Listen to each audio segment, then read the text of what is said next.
A very pleasant good morning, dear readers. Welcome back to my channel, English Mentor.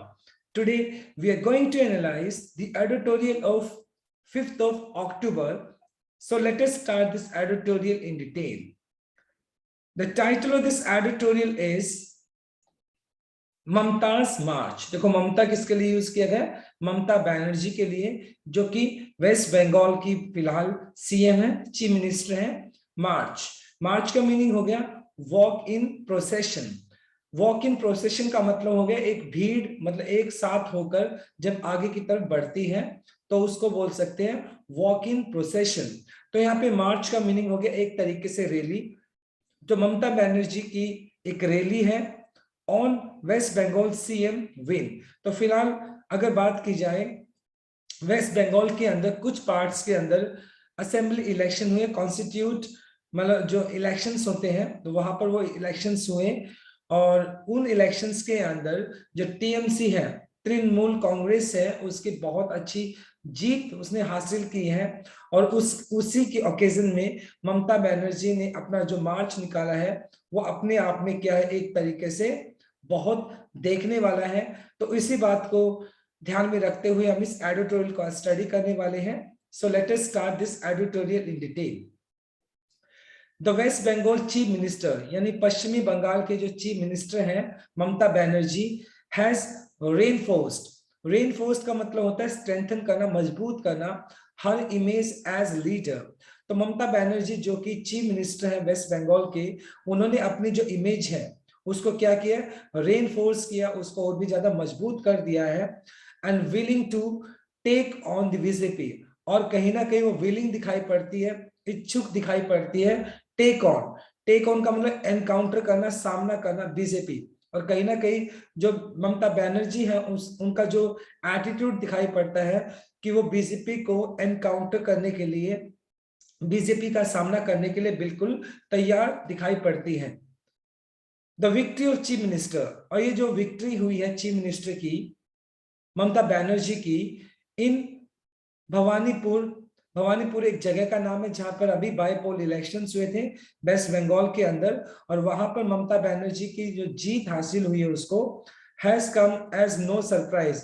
तो इसमें कोई आश्चर्य वाली बात नहीं है, क्योंकि जो ममता बनर्जी है ऑलरेडी उसका एक बहुत बड़ा रुतबा है वेस्ट बंगाल के अंदर, एक वो बहुत बड़ा फेस माना जाता है वहां पर। और उनका ये जीत जो है ना, अपने आप में कोई आश्चर्यजनक कोई बात नहीं है, कोई चकित करने वाली बात नहीं है।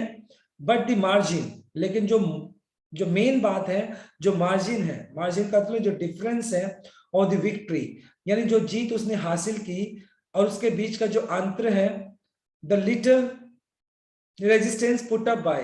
और हालांकि मतलब ये जो रेजिस्टेंस का मतलब है हिंड्रेंस, दिक्कत, प्रॉब्लम्स कह सकते हो जिसको।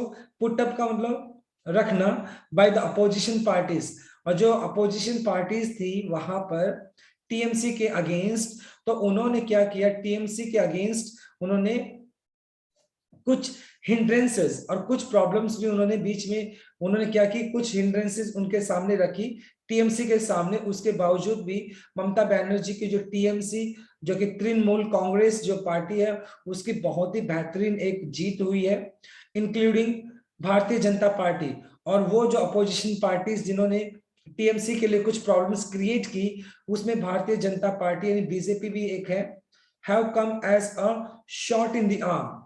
शॉट इन द आर्म का मीनिंग होता है, देखें, something that makes bad situation much better, यानी कुछ ऐसा जो बुरी स्थिति को अच्छा बना देती है। तो ये जो अपोजिशन पार्टीज के द्वारा जो प्रॉब्लम क्रिएट की गई या जो हिंड्रेंस, जो दिक्कतें डाली गई, उसमें चाहे बीजेपी क्यों ना शामिल हो, तो ये सारी की सारी चीजें कहीं ना कहीं ममता बनर्जी के लिए एक तरीके से क्या काम किया, और शॉट इन द आर्म, मतलब बैड सिचुएशन को और भी ज्यादा अच्छा बना दिया।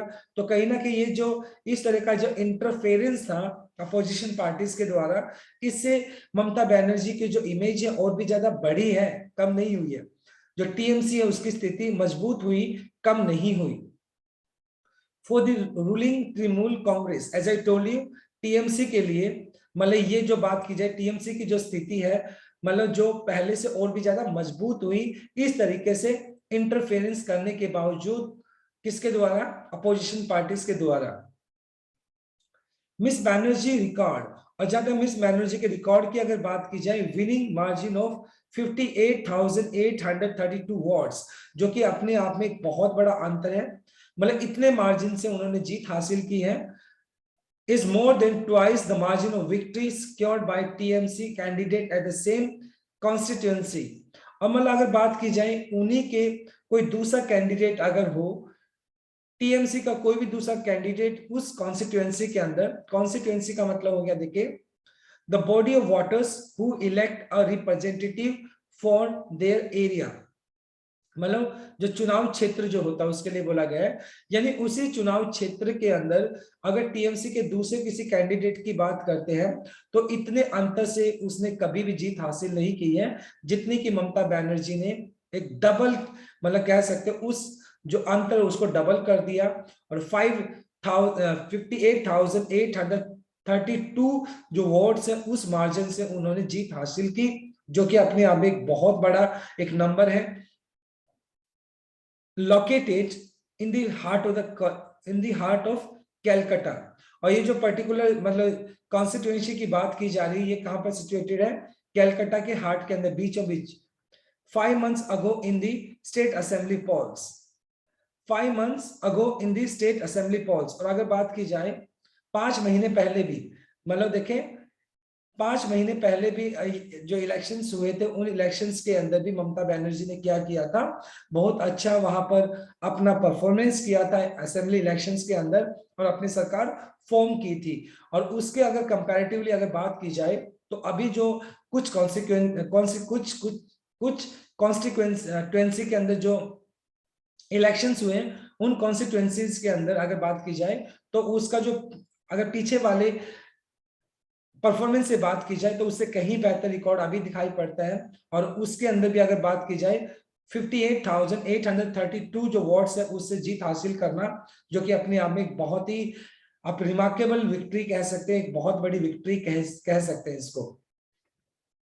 Now let us discuss the grammar concept of this slide। देखिए सबसे पहले has reinforced, has के बाद आपने V3 यूज कर लिया जो कि आपका क्या हो गया? प्रेजेंट परफेक्ट हो गया। शॉट इन द आर्म का मतलब होता है वैसे किसी बैड सिचुएशन को अच्छी बना देना, तो ये हो गया शॉट इन द आर्म जो कि एक इडियम है। इसके बाद विनिंग मार्जिन, मार्जिन आपका नाउन हो गया तो विनिंग आपका V1 प्लस ING जो कि आपका जेंड की तरह काम कर रहे हैं। मोर देन यहाँ पर आपने यूज किया है कंपैरेटिव डिग्री के लिए, right. Now let us move on to our second slide.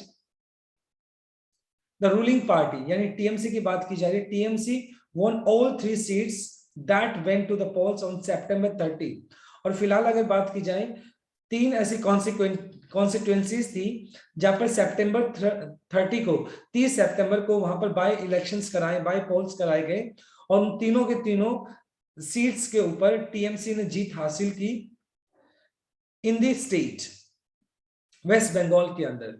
In Jahangirpur the margin of victory for the TMC candidate was over 92,000 votes at and मतलब और अगर बात की जाए जहांगीरपुर नाम की एक जगह है जहां पर टीएमसी के जो कैंडिडेट है उनकी जो जीत है वो 92,000 वोट से उन्होंने इस अंतर से उन्होंने क्या की है? जीत हासिल की है। और शमशेरगंज ये एक दूसरा कॉन्स्टिट्यूएंसी है जहां पर तृणमूल कांग्रेस के जो नॉमिनी है वोन बाय ओवर 26,000 वोट्स। और जहां पर अगर बात की जाए शमशेरगंज नाम की जगह जो है वहां पर टीएमसी के जो नॉमिनी थे जिन्होंने वहां पर इलेक्शन लड़ा था उन्होंने 26,000 वोटों से अपनी जीत हासिल की। तो अगर बात की जाए ये सारे के सारे तीनों के तीनों कॉन्स्टिट्यूएंसीज के अंदर तो टीएमसी का बहुत अच्छा वहां पर एक परफॉर्मेंस रहा इन 2 out of 3 सीट्स। और अगर बात की 3 में से 2 सीट्स पर अगर बात की जाए BJP was in the main opposition to the TMC. और अगर बात 3 में से 2 ऐसी पर्टिकुलर सीट्स पे अगर देखा जाए तो बीजेपी ही टीएमसी की स्ट्रॉन्ग क्या थी? अपोजिशन थी, यानी उसके विरोध में थी या वहां पर टक्कर दे रही थी उसको। But in Shamsherganj the Congress economy secure about 70,000 votes. और कहीं ना कहीं कांग्रेस की अगर बात की जाए जो शमशेरगंज जो कि कॉन्स्टिट्यूएंसी है, वहां पर कांग्रेस के नॉमिनी ने 70,000 वोट्स हासिल किए, हालांकि वो जीत नहीं पाई, pushing the BJP to the third position. और शमशेरगंज के अंदर टीएमसी तो फर्स्ट नंबर पे थी, सेकंड पे कांग्रेस है, थर्ड पे बीजेपी है। तो इस तरीके से बीजेपी को थर्ड नंबर पर वहां पर धकेल दिया गया। दो हालांकि miss Banerjee could not win the Nandigram seat in the assembly election this year. हालांकि अगर बात की जाए मिस बैनर्जी, जिन्होंने जब असेंबली इलेक्शन हुए तो नंदीग्राम से उन्होंने कंटेस्ट किया था और अनफॉर्चुनेटली वो नंदीग्राम से जीत नहीं पाई थी। Her decision to contest that seat considerably boosted her party. और क्योंकि मतलब जो नंदीग्राम जो सीट थी वो काफी काफी वो कॉम्प्लिकेटेड कह सकते हो, काफी चैलेंजिंग सीट थी उनके लिए, लेकिन उसके बावजूद भी उन्होंने वहीं से ये डिसीजन लिया कि वो उसी पर्टिकुलर सीट से क्या करेंगी, कंटेस्ट करेंगी, फाइट करेंगी, कंपटीशन करेंगी। और इसकी वजह से कंसिडरेबली का मतलब हो गया remarkably, to a great extent और डिग्री। और उनका ये जो डिसीजन है कि वो नंदीग्राम से ही इलेक्शन लड़ने वाली है, तो उनका वो डिसीजन था, उसने क्या किया, बूस्ट किया, इनकरेज किया हर पार्टी, उसके जो पार्टी है उसको और भी ज्यादा उसने इनकरेज किया, मोटिवेट किया। With her election as an MLA with her election as an MLA just in time to meet the 6-month deadline। और एज एन एमएलए अगर बात की जाए 6 महीने के अंदर miss Banerjee had kept her party's impressive victory in May। और उसके बाद मतलब अगर बात की जाए ममता बनर्जी की, मतलब उसके बाद ममता बनर्जी के जो ममता बनर्जी ने असेंबली इलेक्शंस के अंदर किस तरीके से परफॉर्म किया वो सब हम अच्छे से जानते हैं। और उसके बाद ममता बनर्जी ने हैज कैप का मतलब यहाँ पे लीड करना हो गया एक तरीके से, हर पार्टी इंप्रेसिव विक्ट्री इन मे। और मतलब फिर उसके बाद मई में जो इलेक्शंस हुए उस मई के अंदर असेंबली इलेक्शंस के अंदर ममता बनर्जी अपनी पूरी की पूरी जो पार्टी है टीएमसी है उसको इंप्रेसिव विक्ट्री, यानी एक बहुत ही एक अच्छी एक अट्रैक्टिव विक्ट्री थी जो कि उसने जीत हासिल की। और Mamata Banerjee became the chief minister of West Bengal, और ममता बनर्जी वहां के चीफ मिनिस्टर बने, right. Now this is our second slide. Now let us discuss the grammar concept. देखिए पार्टी आपका नाउन हो गया तो रूलिंग आपका V1 प्लस ing जो कि आपका जीरेंड हो गया। सिक्योर आपका V2 हो गया जो कि पास्ट इंडेफिनाइट है। उसके बाद टू मीट हो गया आपका इन्फिनेटिव केस हो गया, 2 प्लस V1 आपने यूज कर लिया। और उसके बाद हैज के बाद आपने थर्ड फॉर्म यूज कर लिया जो कि आपका प्रेजेंट परफेक्ट है। Now let us move on to our next slide. The outcomes also reinforce our positioning as a leader. और ये जो आउटकम आया, जो रिजल्ट आया, उस रिजल्ट ने क्या किया, ममता बनर्जी की जो पोजीशन है एज अ लीडर उसको रेनफोर्स किया, उसको स्ट्रेंथन्ड किया, यानी और भी ज्यादा मजबूत कर दिया।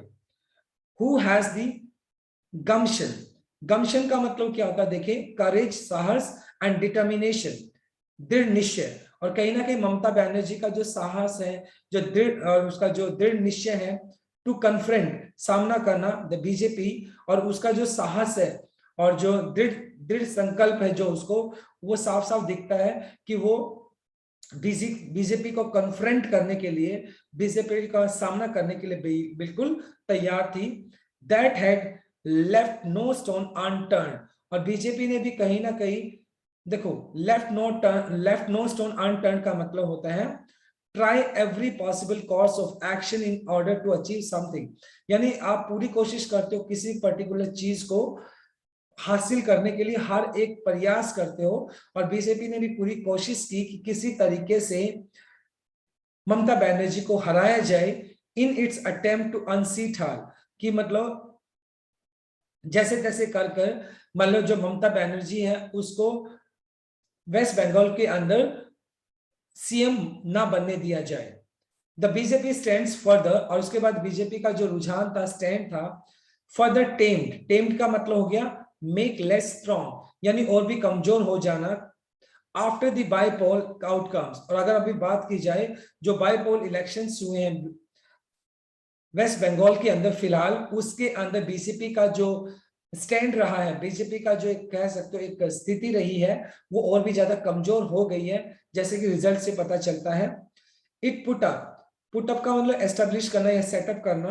A political green horn, green horn का मतलब होता है फ्रेशर, जिसको अनुभव नहीं है। तो बीजेपी ने एक ऐसे कैंडिडेट को वहां पर क्या किया, नॉमिनेट किया, जिनका नाम है प्रियंका तिब्रेवाल।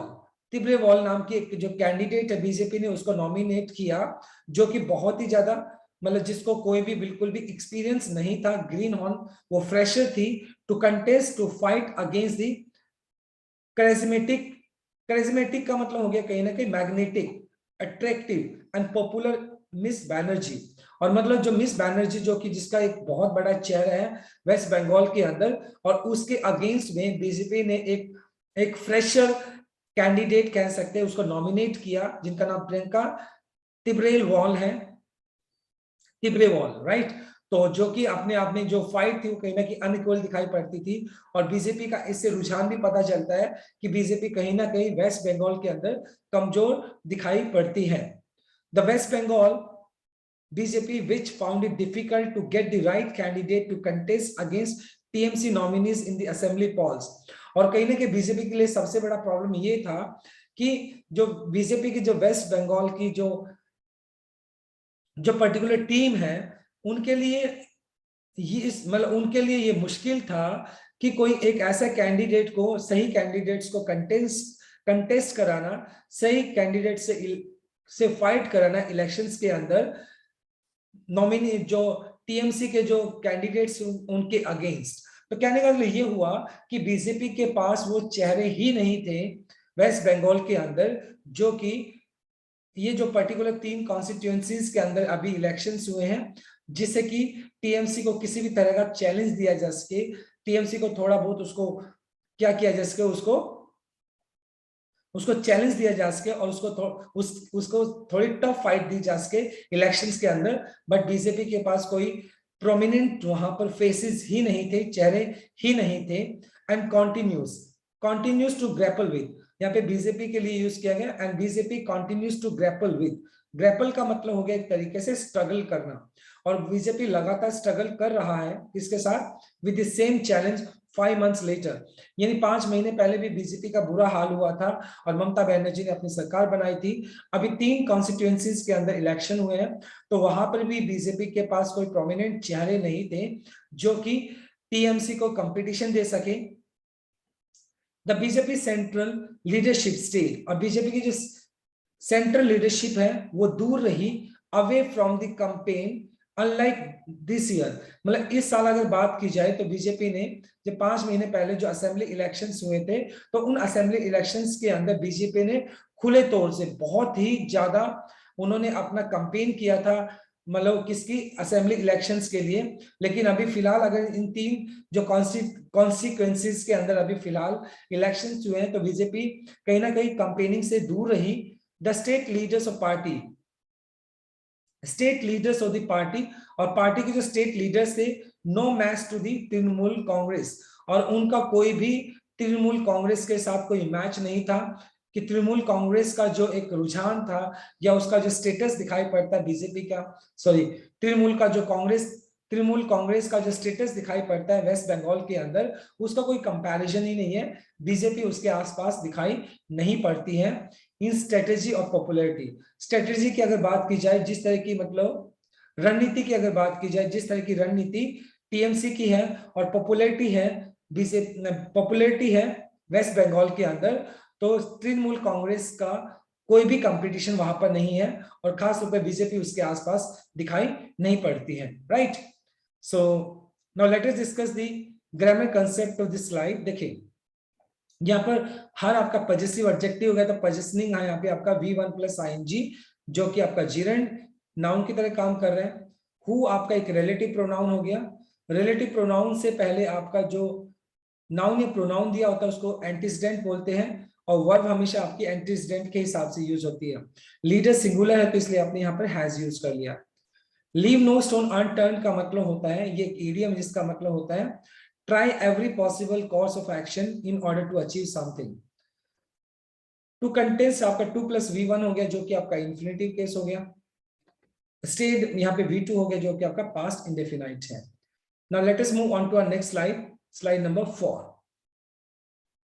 द स्टेट यूनिट, और बीजेपी की जो स्टेट यूनिट है, यानी बीजेपी की अगर जो जो वेस्ट बंगाल के अंदर जो स्टेट यूनिट है वो हॉपिंग, वो इस उम्मीद के साथ थी that the election commission of India ECI may not announce, उनको ऐसा लग रहा था शायद election commission of India announce नहीं करेगा द पोल्स, मतलब इलेक्शंस को अनाउंस नहीं करेगा with in the 6 month deadline, यानी 6 महीने के अंदर एटलीस्ट किसी भी तरह के इलेक्शंस को नहीं कराया जाएगा, ऐसा बीजेपी की जो स्टेट यूनिट थी वेस्ट बंगाल के अंदर उसका उनका ऐसा क्या था, ऐसा होप करना था, ऐसी उम्मीद वो लगाए बैठे थे that the chief minister had to meet, कि उनको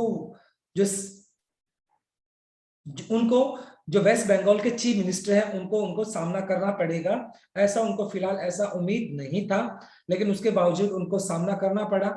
अप्रेंटली, अप्रेंटली का मतलब हो गया क्लियरली, साफ साफ। Taken by surprise, taken by surprise का मतलब बहुत ज्यादा आश्चर्यचकित हो जाना।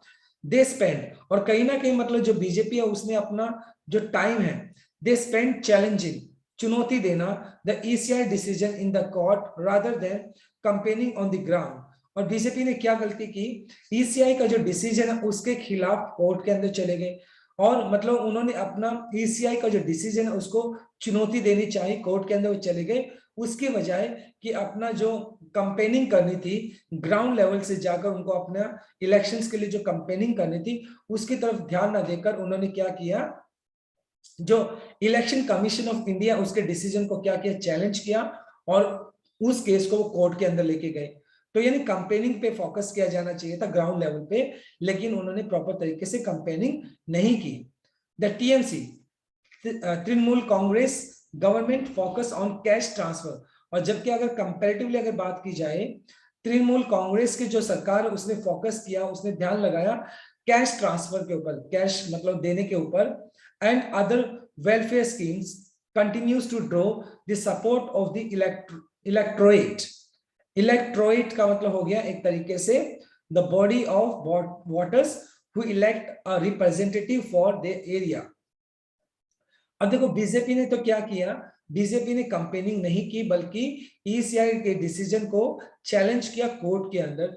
दूसरी तरफ अगर टीएमसी की बात की जाए तो टीएमसी ने क्या किया, उसका पूरा फोकस था जो भी वेलफेयर स्कीम्स है वेस्ट बंगाल के अंदर उन वेलफेयर स्कीम्स को किस तरीके से पैसा ट्रांसफर करना है, उन स्कीम्स को किस तरीके से एग्जीक्यूट करना है उसकी तरफ प्रॉपर तरीके से ध्यान दिया, और जिसकी वजह से क्या हुआ, जितने भी वोटर्स हैं उनका सपोर्ट उनको हासिल हुआ, उनका यानी उन्होंने टीएमसी को सपोर्ट किया।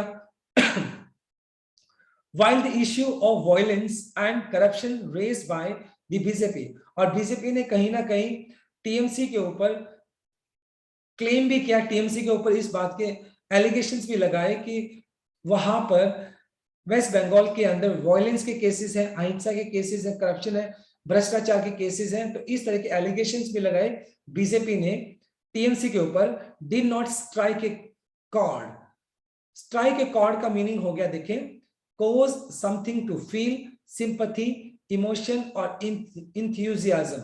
तो कहीं ना कहीं बीजेपी को ऐसा लग रहा था कि अगर वो टीएमसी के ऊपर वायलेंस और करप्शन के चार्जेस लगाते हैं, एलिगेशन लगाते हैं, तो बीजेपी को कहीं ना कहीं सिंपैथी मिलने वाली है, ऐसा मतलब उनको सिंपैथी मिलने वाली है, लेकिन ऐसा उनको बिल्कुल भी सिंपैथी अगर बात की जाए तो वोटर से नहीं मिली। एज ए रिजल्ट क्या हुआ, बीजेपी की बुरी तरीके से हार हुई, जो कि फिलहाल अगर बात की जाए वेस्ट बंगाल के अंदर 3 कॉन्स्टिट्यूएंसीज थी जहां पर इलेक्शंस हुए और जहां पर टीएमसी ने बहुत अच्छा परफॉर्म किया और रिकॉर्ड ब्रेकिंग जीत हासिल की वहां पर। द रिजल्ट्स, और जो रिजल्ट्स जो आए हैं ऑल्सो पॉइंट टू, इशारा करना टू द कंटिन्यूइंग रेजिस्टेंस, और कहीं ना कहीं ये जो रिजल्ट्स है लगातार इस बात की तरफ इशारा कर रहे हैं, लगातार रेजिस्टेंस, रेजिस्टेंस का मतलब है एक तरीके से प्रतिरोध करना टू बीजेपी, यानी कहीं ना बीजेपी का प्रतिरोध वहां पे किया जा रहा है एक तरीके से। जो वेस्ट बंगाल के जो वोटर्स हैं बीजेपी को कहीं ना कहीं अपोज कर रहे हैं। पोलराइजिंग टैक्टिक्स, और बीजेपी के जो वहां पर पोलराइजिंग, पोलराइजिंग का मतलब होता है ध्रुवीकरण करना, गुटबाजी करना। टैक्टिक्स, टैक्टिक्स का मतलब हो गया एक तरीके से मतलब रणनीति कह सकते हो, या फिर आपकी युक्ति कह सकते हो। तो बीजेपी ने क्या किया, बीजेपी हमेशा एक पोलराइजिंग टैक्टिक्स या पॉलिटिक्स को फॉलो करती है, जिससे कि वो क्या कर सके, गुटों को अलग कर सके, यानी तोड़ने की राजनीति वो करती है। तो इसका खामियाजा ना कहीं बीजेपी को वहां पर वेस्ट बंगाल के अंदर उसको फेस करना पड़ता है, क्योंकि एज ए रिजल्ट अगर आप देखें तो बीजेपी की वहां पर बुरी तरीके से हार हुई है in West Bengal. And the party's difficulty in tailoring, और पार्टी के लिए सबसे बड़ी प्रॉब्लम यही तो है। टेलरिंग का मतलब सीइंग, सीलना, a politics that suitable for the reason.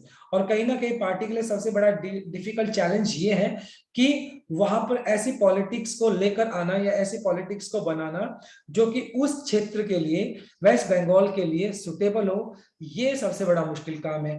क्योंकि फिलहाल अगर बात की जाए वेस्ट बंगाल के अंदर बीजेपी का जो एक इंक्लिनेशन है, जो रुझान है, बीजेपी का जो एक स्टेटस है, वो इतना ज्यादा अच्छा नहीं है, बीजेपी के फेवर में नहीं है। और बीजेपी को अपना वहां पर पॉलिटिक्स को एस्टेब्लिश करना कहीं ना कहीं बहुत बड़ा चैलेंज है बीजेपी के लिए।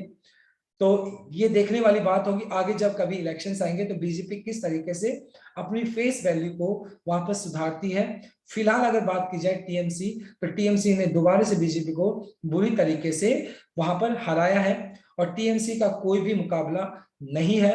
और ममता बनर्जी दोबारा से एक बहुत ही ग्रेट परफॉर्मर की तरह उभर कर आए हैं, जिसका कंपैरिजन नहीं है वेस्ट बंगाल के अंदर, right. So this was quite interesting article today. Now let us discuss the grammar concept. देखें, may आपका मॉडल वर्ब हो गया, उसके बाद जनरली आप बेस फॉर्म यूज करते हैं, तो अनाउंस यहाँ पे आपने V1 यूज कर लिया। मे का मतलब ऐसे पॉसिबिलिटी शो करने के लिए यूज किया जाता है। हैड टू आप यूज कर लेते हो जब पास्ट कंपल्शन की बात करते हो, और उसके बाद मीट की अगर बात करें, टू मीट, तो आपने इन्फिनेटिव केस यूज कर लिया 2 + V1।